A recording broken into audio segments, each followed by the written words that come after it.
Kung ang pagbabasehan ng itsura at angas ng kaseksihan ngayon ni Jane De Leon, mas nagliliyab ang kanyang appeal na malayo na sa kanyang look noong gumanap siya sa remake ng Darna.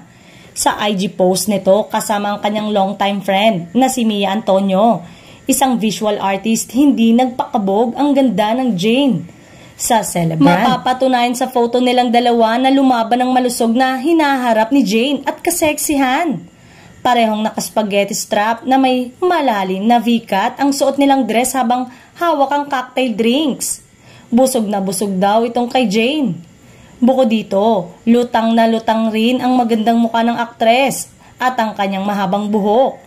Kahit sa isang shot, napakaganda ni Jane sa lahat ng anggulo, kahit nakatalikod lang. Kuha ang mga larawan sa mga nagdaang ganap nila ng kaibigan para sa kaarawan nito.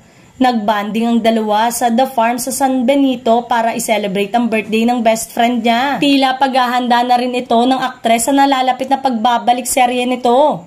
Matapos ang higit isang taon, magbabalik teleserye na si kapamilya actress Jane De Leon. Sa pagkakataong ito, mapapabilang naman siya sa upcoming action series ng ABS-CBN Studios at Star Creative na Incognito, kung saan makakasama niya ang ilan sa mga elite artists ng Kapamilya Network na sina Richard Gutierrez, Daniel Padilla, Ian Veneracion, Baron Geisler, Kyla Estrada, Maris Racal, Anthony Jennings at Elijah Canlas. Hindi na bago kay Jane ang sumabak sa aksyon dahil nakita natin ang kanyang potensyal na husay sa FPJ ang probinsyano noong 2021 bilang si Police Captain Natalia Mante, na lalo namang nahasa sa Mars Ravelos Darna bilang si Narda Custodio, at ang kanyang superhero na si Darna na umere mula August 2022 hanggang February 2023. Tiyak na sabik ng muli ang fans ni Jane sa kanyang pagbabalik sa telebisyon matapos ang matagumpay na paglipad niya bilang si Darna.